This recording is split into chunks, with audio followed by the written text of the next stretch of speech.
Dear candidates, पिछली बार हमने जैसे कि आपको बताया था, पिछली बार हमारी वीडियो में आपको बताया था कि आईएएस का क्या एग्ज़ाम स्ट्रक्चर है, और उससे अगली वीडियो आपकी आ रही है। उस वीडियो में अभी मैं आपको बताऊंगा कि क्या इसका सिलेबस है, कैसे तैयारी करनी है। वो सारी बातें हम धीरे धीरे आपकी वीडियोज़ में, फर्दर वीडियोज़ में डिस्कस करेंगे। तो पहले अब आ जाइए कि प्रिलिमिनरी एग्जामिनेशन जो होता है आईएएस का, उसके दो पार्ट्स हैं आपके, general studies and CSAT. तो जनरल स्टडीज़ जो है वो आपका 200 मार्क्स का होता है, और ऐसे ही सी सेट आपका 200 मार्क्स का होता है। लेकिन जो सी सेट है वो जस्ट क्वालिफाइंग है, और जो आपका जनरल स्टडीज़ है उसकी आपकी मेरिट की कट ऑफ जाती है। तो ये आपका एमसीक्यू होता है सारा, और एमसीक्यू 2 आवर्स का होता है। 2 आवर्स का जनरल स्टडीज़ होता है, 2 आवर्स का सी सेट होता है।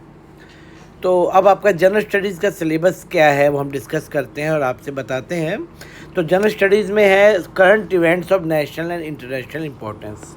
तो करंट इवेंट्स आपको कम से कम 1.5-2 साल पहले तक की सारी करंट इवेंट्स के बारे में पता हो, उनका एनालिसिस पता हो। क्योंकि जो क्वेश्चन आते हैं वो ऐसे सीधा नहीं आते कि यूएस का प्रेसिडेंट कौन है, ऐसा नहीं आएगा।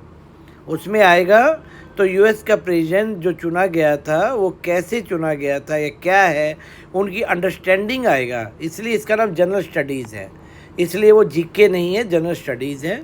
तो आपको जितने भी करंट इवेंट्स पढ़ेंगे आप उसको एनालिसिस के साथ पढ़ेंगे, नेशनल और इंटरनेशनल इम्पोर्टेंस की। इसमें स्पोर्ट्स सब कुछ आता है, जितने भी आपकी करंट इवेंट्स हैं, यहाँ तक कि इसमें आपके जो नोबेल प्राइज़ हैं वो भी आपको आना चाहिए। आपको इंटरनेशनल स्पोर्ट्स इवेंट्स हैं वो भी आपको पता होनी चाहिए। और क्योंकि जो क्वेश्चंस का स्ट्रक्चर होता है वो इस तरह होता है 1:2, 2:2, 1 and 2:2। तो उसमें ये दिक्कत आ सकती है। यदि आपने डेप्थ में अंडरस्टैंडिंग नहीं की है उन इवेंट्स की तो आप नहीं कर पाएंगे। सेकंड टॉपिक है आपका history of India and Indian national movement. तो हिस्ट्री ऑफ इंडिया में आपका आता है एंशिएंट, मेडिवल एंड मॉडर्न, ये सारा होता है। और इंडियन नेशनल मूवमेंट आपका 1857 से 1947 तक का जो इंडियन नेशनल मूवमेंट है। तो इसमें सारा आपको पढ़ने के लिए आप एनसीईआरटी यूज कर सकते हैं, एनसीईआरटी यूज कर सकते हैं। एनसीईआरटी आपके पुराने सिलेबस की यदि आपको कहीं से मिल जाती हैं तो वो एनसीईआरटी बहुत अच्छी तरह से उसमें एक्सप्लेनेशन है। और इंडियन नेशनल मूवमेंट्स के लिए आप बिपिन चंद्रा पढ़ सकते हैं। बिपिन चंद्रा जो बुक है उसमें बहुत अच्छी तरह पूरा एक्सप्लेन किया हुआ है इंडियन नेशनल मूवमेंट को, वो आप पढ़ सकते हैं। डेप्थ एनालिसिस आपका उससे हो जाएगा। फिर आपका टॉपिक आता है इंडियन एंड वर्ल्ड ज्योग्राफी। तो ज्योग्राफी जो है, क्योंकि साइंस वाले कैंडिडेट्स यदि हैं तो उनको तो थोड़ी सी दिक्कत आती है, क्योंकि उन्होंने बहुत साल पहले 6, 7, 8, 9, 10 में ज्योग्राफी पढ़ा होता है। तो वो उनको आपको physical, social, economic geography of India and the world, तो ये आप एनसीईआरटी से ही आप पढ़ सकते हैं। और एनसीईआरटी में अच्छी तरह एक्सप्लेनेशन है। आपकी 11th 12th की एनसीईआरटी है, उनमें भी आपका फिजिकल और इकोनॉमिक ज्योग्राफी बहुत अच्छी तरह दिया हुआ है। आपको पूरे मैप्स, इसमें मैप्स बहुत स्टडी करने पड़ते हैं। मैप्स आपको इंटरनेशनल जैसे वर्ल्ड का है, और कंट्रीज़ का, यहाँ तक कि कई बार ये तक पूछ लिए जाते हैं आपके 4 कंट्रीज़ के ABCD कर कि इन कंट्रीज़ की सीक्वेंस, इनके नाम क्या है मैप के साथ। तो ये आपको बहुत अच्छी तरह से डेप्थ अंडरस्टैंडिंग होना चाहिए। तो उसके बाद आपका आता है Indian polity and governance. Indian polity, जो पॉलिटी है वो आपका किससे रिलेटेड है? सारा आपका कॉन्स्टिट्यूशन आपका इंडियन कॉन्स्टिट्यूशन तो पूरा आपको पढ़ना ही होगा। तो आप इसके लिए यूज कर सकते हैं लक्ष्मीकांत की इंडियन पॉलिटी है, उसमें बहुत अच्छी तरह एक्सप्लेनेशन दिया हुआ है। आप उसको पढ़ सकते हैं। पॉलिटिकल सिस्टम, पंचायती राज, फिर आपका जो पब्लिक पॉलिसी है, राइट्स इश्यूज़ हैं, वो सारे आपको लक्ष्मीकांत में भी मिल सकते हैं। और आपके जो जर्नल वगैरह आते हैं उनमें भी आपके बहुत अच्छी तरह एक्सप्लेनेशन मिलेगा आपको। यदि आपके पास टाइम है तो आप डेली जब न्यूज़पेपर पढ़ेंगे या मैगजीन्स पढ़ेंगे, उनमें भी आप बहुत अच्छी तरह से अंडरस्टैंडिंग कर सकते हैं। जैसे मैगजीन्स आती हैं बहुत सारी, जो स्टेट की आती है, स्टेट गवर्नमेंट्स की आती हैं, तो वो सारी आप पढ़ें उसमें। और साथ में एक आप यदि इसमें और अच्छा करना चाहते हैं तो आप ऐसा भी कर सकते हैं कि एक कोई भी बुक ले लें, जो आपकी एक बुक आती है जो पूरी जीएस के लिए, प्रिलिमिनरी के लिए, किसी भी अच्छे पब्लिकेशंस की बाज़ार में जाके, तो उसमें आपको सब चीज़ एक जगह मिल जाएगी, तो वो भी आपको हेल्पफुल रहेंगे। उसके बाद आपका टॉपिक है इकोनॉमिक एंड सोशल डेवलपमेंट। तो इसमें इंडियन इकोनॉमी आपको पढ़ना बहुत ज़रूरी है। इंडियन इकोनॉमी का आपका डेप्थ होना चाहिए, अंडरस्टैंडिंग। और फिर उसके बाद आता है आपके डेवलपमेंट के लिए गवर्नमेंट ने क्या पॉलिसीज़ की हैं, पावर्टी एलिवेशन प्रोग्राम्स हैं, जो बैकवर्ड एंड माइनॉरिटीज़ हैं उनके इंक्लूजन के लिए गवर्नमेंट के क्या प्रोग्राम्स हैं, और अलग अलग जगह के जैसे कोई बैकवर्ड एरियाज़ हैं उनको नेशनल उसमें मैप पे लाने के लिए उनको क्या कोशिश की गई है, जिससे कि वहाँ का डेवलपमेंट अच्छा हो सके।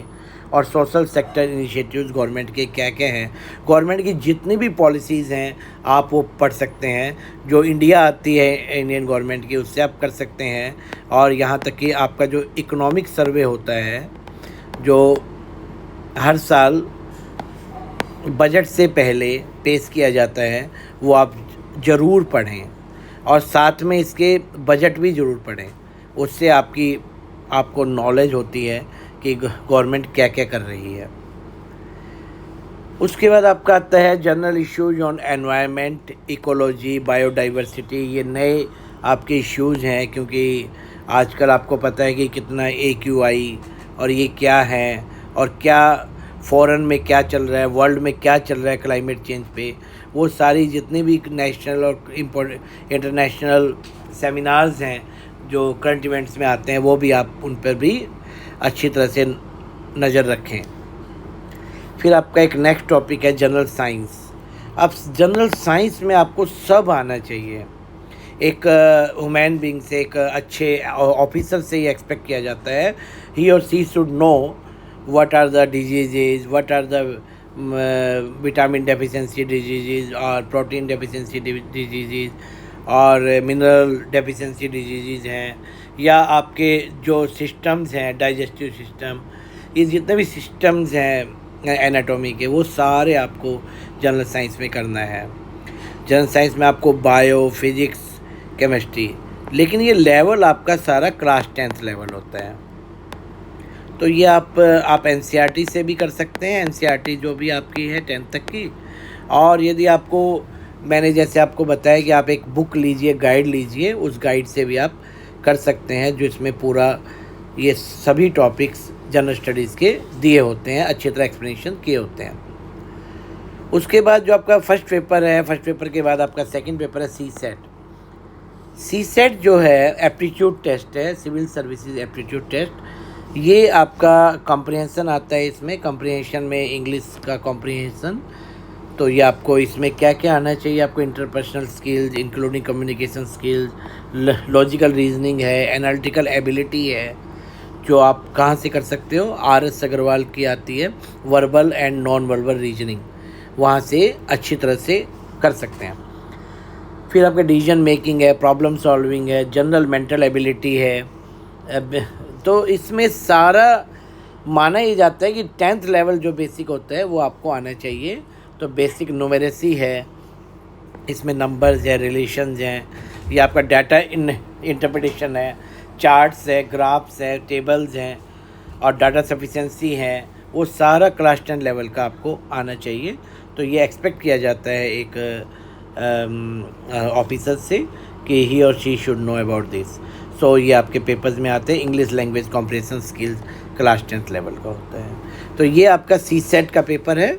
तो ये आपके दो पेपर हैं, लेकिन आपको जैसे मैंने अभी बताया था कि CSET आपका क्वालिफाइंग है, लेकिन क्योंकि हिंदी मीडियम वाले बच्चों के लिए थोड़ा सा दिक्कत हो जाती है, या ह्यूमैनिटीज़ से जो पढ़ता है उसका एक मेंटल एबिलिटी वगैरह के जो तैयारी यदि बेसिक न्यूमेरिसी की, क्योंकि क्लास 10 का जो मैथ्स है वो आपने 10 तक किया होता है, लेकिन फिर उसके बाद कभी कभी पढ़ा नहीं होता, तो उसके लिए आपको अच्छी तरह से तैयारी करनी होगी।